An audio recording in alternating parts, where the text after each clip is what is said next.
What's up, everybody inside of YouTube land? My name is Pat. I am the Chinese drama addict, and I'm here to actually do some reviews on some of the Chinese shows that I have watched. Now, first, this video is going to be about basically how I started to actually like Chinese dramas, why I like Chinese dramas, I should say. And that is number one. I used to be a Game of Thrones person. Total incomplete. I never thought there was anything out there that could possibly top Game of Thrones at all. And what ends up happening to me is during that time, you guys know, when they didn't have Game of Thrones on television at all, I ended up just having nothing to watch. So, I had a subscription with Netflix and things like that. And I said, okay, I want to see something. I want to watch something. And I ended up having to scam over some of the Chinese martial arts shows. And I like anything that has magic, anything with up close and personal fighting. Your girl is on it. I love that. Anything with up close, with a knife, I'm going to kill you. I like that kind of action and drama. I don't like horror or anything like that. So, and I like period pieces. So I happened to sit up here and just took a chance on watching Ice Fantasy. Was the first one of the first Chinese dramas that I watched, and I actually kind of liked it. I liked some of the characters. I thought they were really interesting, and of course the CGI and all of that was great. But from watching Ice Fantasy, I ended up clicking on Eternal Love, and baby, after that show, I was hooked on dramas. I'm not going to tell anybody about Eternal Love. All I have to say is Mark Chow and Yang Ming, who play in this particular drama, were amazing. Hands down, amazing. I had never seen anything like this. I fell in love with this drama. I binged this drama on the weekends when I was off work. And then when I came home, I couldn't wait to get back to seeing it. And I would be going to sleep at 2 o'clock in the damn morning watching some Chinese dramas. This is how deep it got. And people do not believe me, but Chinese dramas are literally Game of Thrones on steroids. You have to watch it. You just have to watch it. There's no words or anything that I could tell you that you would have to watch and understand where I'm coming from. And people who watch Chinese dramas know what I'm talking about. Regular TV will do it no more for you. I can't even watch regular TV after watching Chinese drama. I just can't. It's just over. It's a wrap. You know, understand? And for me, it just regular TV reality shows don't have that oomph that I'm looking for now. So I ended up becoming a subscription person on this app called Viki that has nothing but Chinese dramas of any kind. Anything you can think of, they have it. And because I like period and fantasy Chinese dramas, you can kind of choose to what you want to see. And I have my top 5 Chinese dramas that I'm going to actually give my reviews on this channel. So stay tuned for that.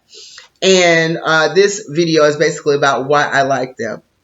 Number 1, the stories and the characters are well written. They are well developed. You go from this character from being young to the first time that they may end up meeting their love interest, all the way to all the challenges that they have to deal with.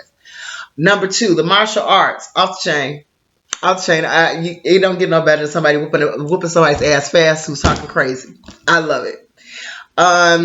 Number 2, the costumes are magnificent. And baby, the wigs. Oh my God. These men have on some front laces for your ass. Ladies, if you wear wigs like I do from time to time, let me tell you something. You got to get your edges right. You got to get all of that right before you get on screen. And baby, these Chinese boys wear some wigs for your ass. I mean, their wigs are unbelievable. Body and everything. I love it.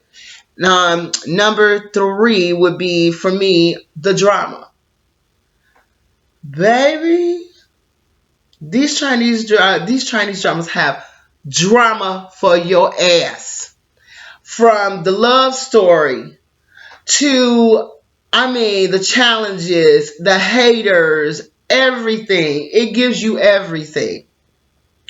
Period. Just everything. The actors are Very believable. Everything inside of it is believable. And from the first episode, and this is usually not all Chinese dramas do this. Not every show that I've watched, I've gotten hooked and said that was cool. It's only some that from the very first episode, I'm like, what? Are you for real? You know what I'm saying? Is this really happening? I mean, those are the ones that grab me. Are those that just from the first episode it just keeps going, and the ones that flow and they don't drag, and then you start losing interest. And there are a few of them that are like that, but the majority of them are pretty good. Number one, I have to say the characters like the Emperor, that whole aesthetic of the palace is something. I don't know, and I couldn't live during that time, because a bitch like me would be like, first of all, Emperor, I know you like me, and that's cool, but I'm not gonna act right with none of these crazy ass girls over here. I'm not gonna do right, because you're gonna have a pile of dead bitches behind a peach blossom tree in the back of the damn palace fucking around with me. Because some of the stuff that these girls were doing, these concubines and these consorts, baby, no words. It's just no words. There's no words. I couldn't have lived through that time, because I would have been killed. I'm like, you just killed my ass right now, because I'm gonna fuck one of these hoes up. And that's exactly, it would have been that for me. So just that whole aesthetic of how the palace is set up, where people like, oh my God, I would have been a princess. And no, you wouldn't have wanted to be no princess, because you could get killed easy being a princess that some emperor liked. And the sad part about it is that the emperors will always, for these villains and these chicks that, are doing stuff in the background and scheming and conniving. All they got to do is go in front of Bijan and be like, oh, Bijan. Oh. And he going to fall for it and let this hoe do even more damage. So that in itself is drama in itself. Then you have the princes that usually end up falling in love with a girl that may or may not be accepted by, the queen or the king or the emperor himself. So there's the drama in itself. Or they feel like, oh, she's trying to climb up the status because you're a prince. Okay, whatever. And most of the time it's an accident how they get together. And the funny thing about Chinese dramas is that you kind of know where this is going as soon as you see them look into each other's eyes, and then they fall in slow motion, looking at each other's eyes and stuff like that. Or she accidentally falls and he catches her. It's cute, but it's like, it's hammy as hell. You know what I'm saying? Who gonna believe this shit? In real life, your ass fall down on the ground, motherfuckers are looking at you. Like, you all right? If you get that. Okay. And then you have these concubines who are not equal to a wife or a consort, as you might say. Not equal to a wife, who trying to, get the wife's position. It's like, girl, you a side piece. Accept your fate and be a side piece and shut the fuck up. No, they want to sit up here and try to kill bitches, poison bitches. They doing all kind of crazy stuff. And it's like, unbelievable. The maids. Now, first of all, in a situation where you could possibly get killed by anybody at any given time, you're not a consort. You're not having sex with you're not even a girlfriend of the emperor or the prince or whatever. And you working for, I understand ride or die chicks, but these maids take this whole situation all the way to a whole nother level for me. First of all, you get killed for breaking a damn teacup. Much less this chick over here who's been told by the prince, I don't like you. It ain't gonna happen. It's not gonna work. Straight up tell you. And you gonna make up in your mind that if if he gets more time with you, or if this girl didn't exist over here, that you would be that girl. Usually don't work out that way.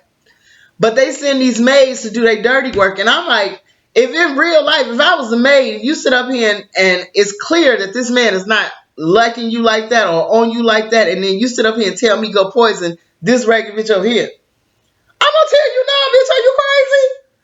What's wrong with you? I can die over busting a teacup, and your ass is sitting up here telling me go and fucking kill this bitch over here.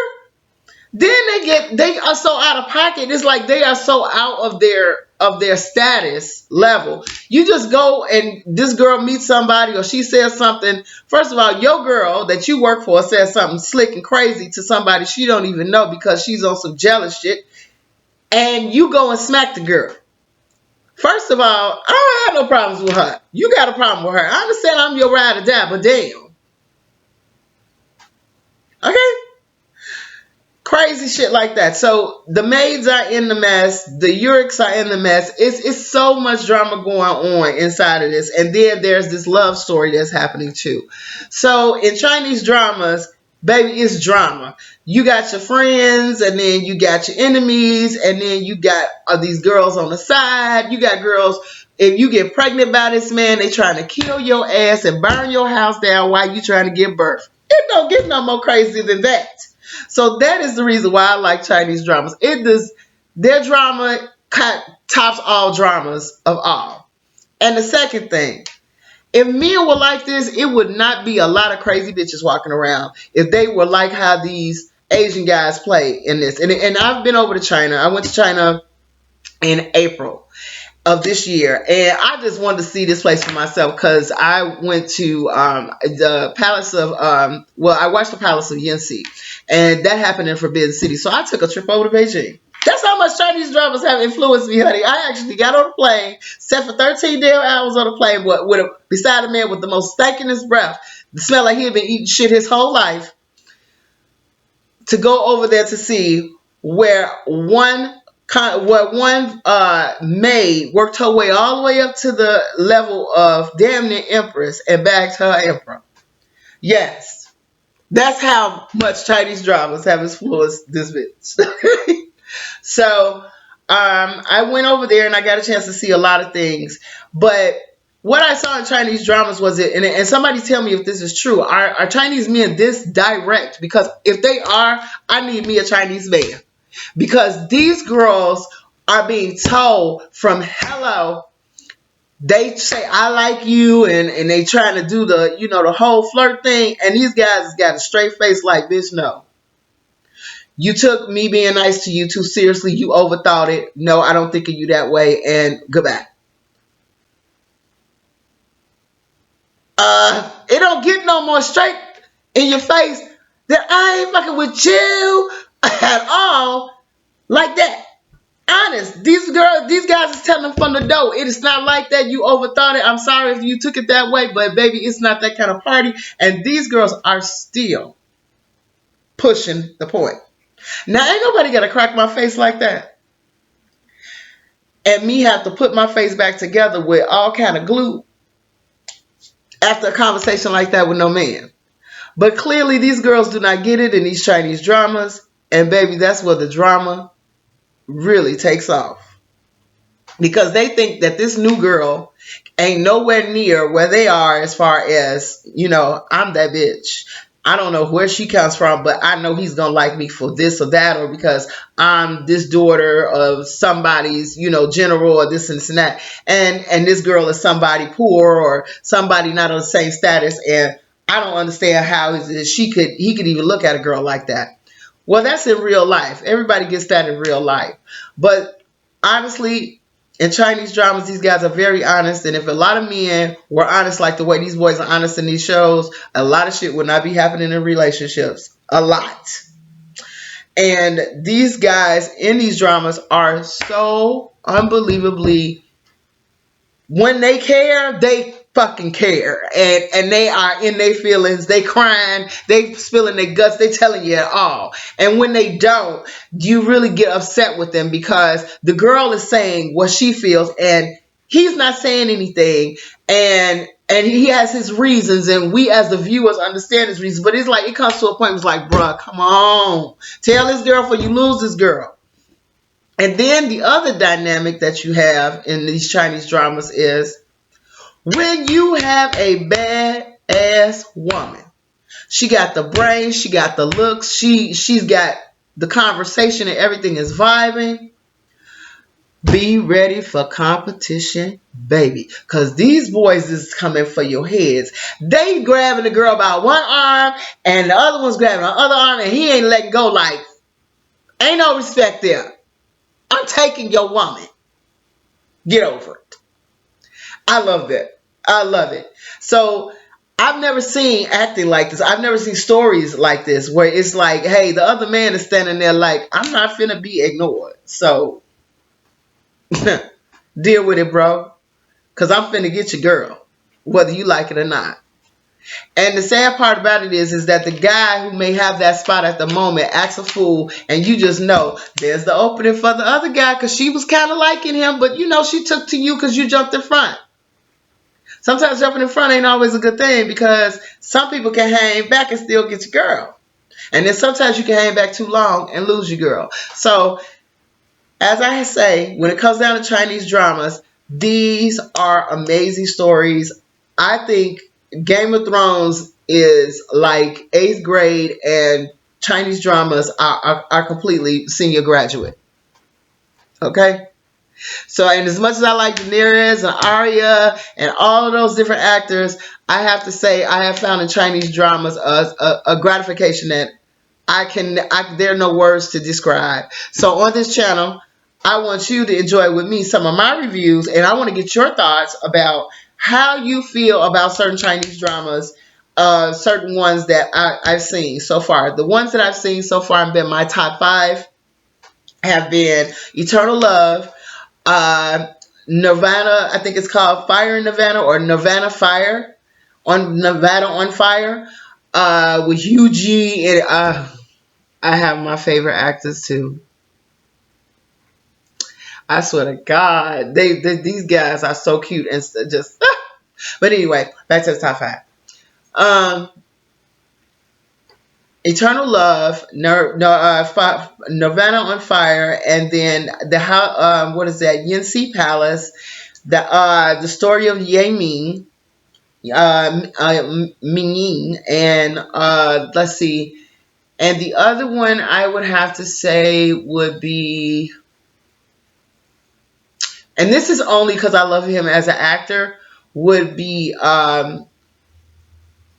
Rise of the Phoenix. And the reason why I like Rise of the Phoenix is not for what you think it is. I have my reasons for that, and I'll explain that in another video. But I just wanted to let you guys know that these are some of the things that I actually like, and that I will be reviewing on this channel. And I hope you stay for the fun and the crack your jokes. I am a nut when it comes down to explaining certain things. And I want to know whether or not if you got certain parts of certain shows and what your thoughts about certain things were when you saw the story change it into another situation, where different characters will be introduced and stuff like that. So that's my thought of why that is my reason of why I like Chinese dramas. They are the best. I am addicted. I got a problem because my daughter sits up here, comes down to my house all the time, and she says, every time I come to your house, you got a Chinese drama on. Yes, girl, leave me alone. Can't you see I'm watching this?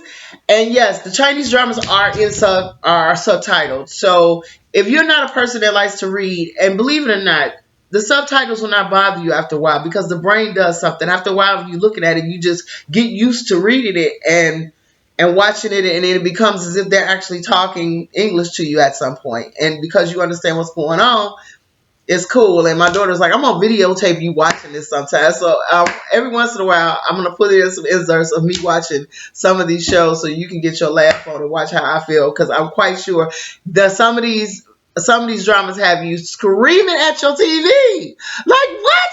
This? I can't believe this was somebody. Have you walk off. Just have you walk off at the stuff that you see in front of you play out.